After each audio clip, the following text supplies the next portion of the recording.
We often imagine self-abandonment as a dramatic act, walking away from our dreams, betraying our values. But what if it's far more subtle, a quiet erosion that happens daily, almost imperceptibly? What if, in our rush to meet external demands, to please others, or to simply survive, we are slowly, silently, abandoning the most important person in our lives, ourselves?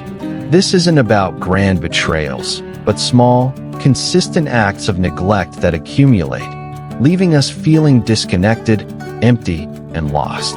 Let's explore 7 ways we abandon ourselves daily without knowing it, and how we can reclaim our inner sanctuary. From a Buddhist perspective, the feeling of self-abandonment often stems from a fundamental misunderstanding of our true nature and our interconnectedness.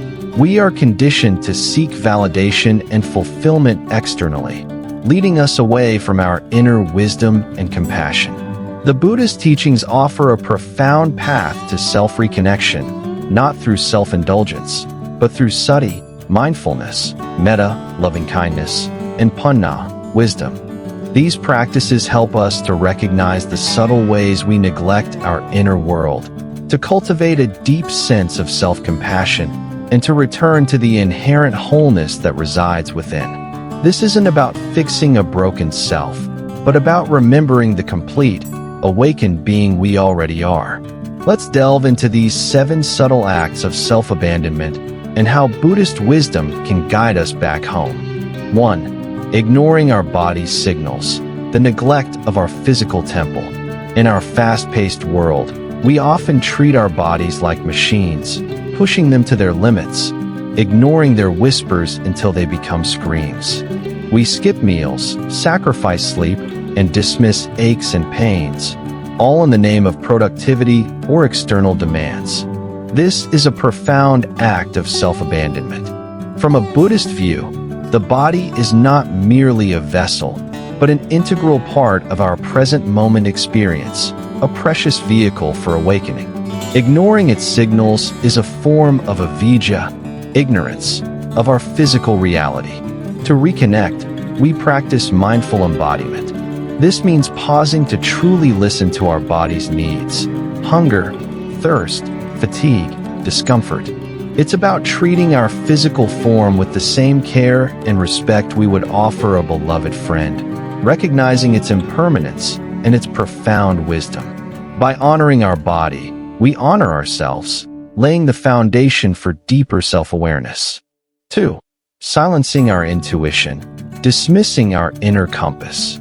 How many times have you had a gut feeling, a quiet inner knowing, only to dismiss it in favor of what others say, what logic dictates, or what society expects? This is a subtle yet powerful way we abandon ourselves. Our intuition is our inner compass, a deep well of wisdom that often speaks in whispers, not shouts. Ignoring it is a form of avijja, ignorance, of our innate wisdom. To reconnect, we cultivate right intention and mindful listening to our inner voice.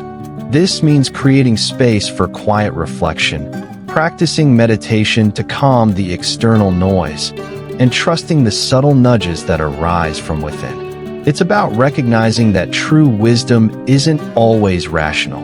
Sometimes it's a felt sense, a deep knowing that guides us towards our authentic path. By honoring our intuition, we reclaim our agency and align with our deepest truth.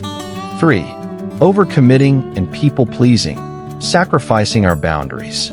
We often believe that being a good person means always saying yes, always being available, always putting others' needs before our own.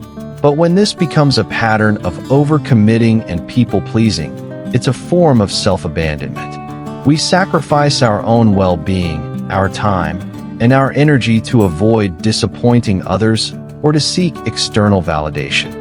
This is rooted in a fear of rejection and a misunderstanding of true compassion. To reconnect, we practice right action and cultivate healthy boundaries.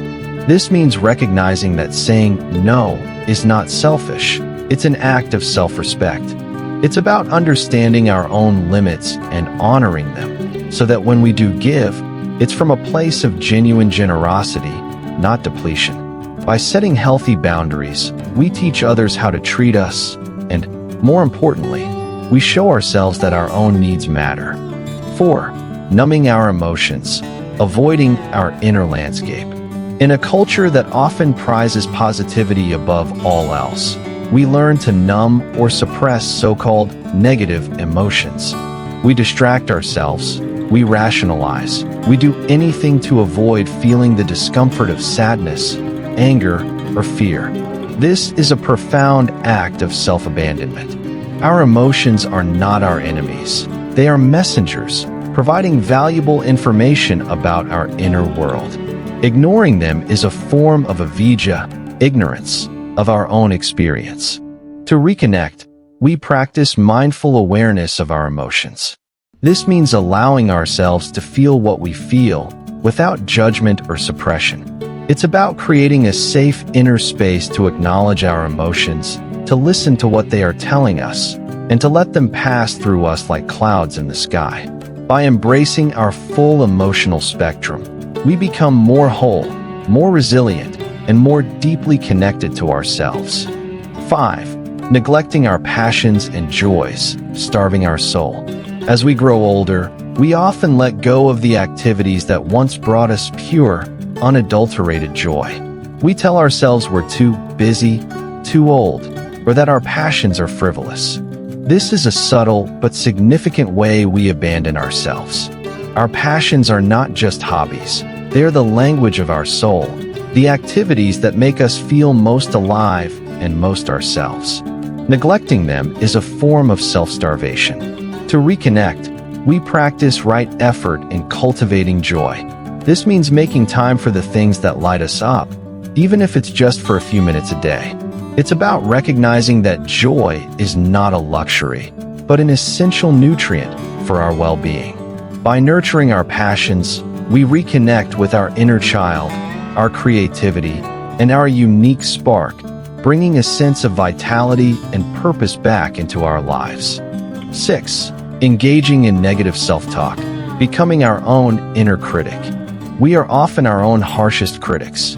We replay our mistakes, magnify our flaws, and speak to ourselves with a cruelty we would never direct at a friend. This constant stream of negative self-talk is a pervasive form of self-abandonment. It's a form of dosa, aversion, directed inward, creating a toxic inner environment. To reconnect, we cultivate metta, loving kindness, for ourselves. This means actively challenging our inner critic, replacing harsh judgments with words of compassion and understanding. It's about treating ourselves with the same kindness and forgiveness we would offer a loved one. By practicing self-compassion, we transform our inner landscape from a battlefield into a sanctuary, creating a foundation of self-worth that is not dependent on external validation. 7. Living on autopilot, forgetting our deeper purpose. Perhaps the most common form of self-abandonment is simply living on autopilot. We get caught up in the routines, the obligations, and the endless to-do lists, and we forget to ask ourselves the bigger questions. Why am I doing this? What truly matters to me? What is my deeper purpose? This is a form of avijja, ignorance, of our own potential for awakening.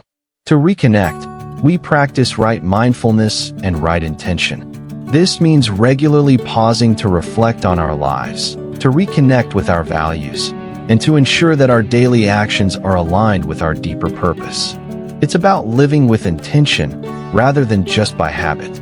By consciously choosing to live a life of meaning, we infuse even the most mundane activities with a sense of sacredness and purpose, transforming our existence from a series of tasks into a meaningful journey. Self-abandonment is not a single act, but a series of small, daily choices that lead us away from ourselves. But the journey back is also made of small, daily choices.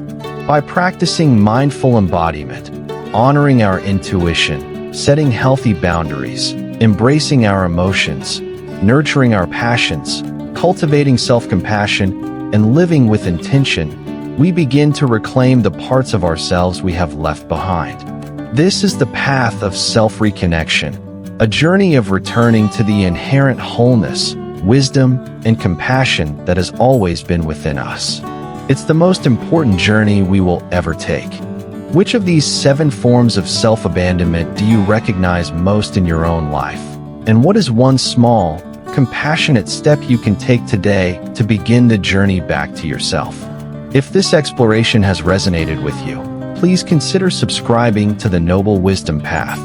Share this video with someone who might benefit from this perspective, and let us know your thoughts in the comments below. Together, let's walk the path towards inner peace and true freedom.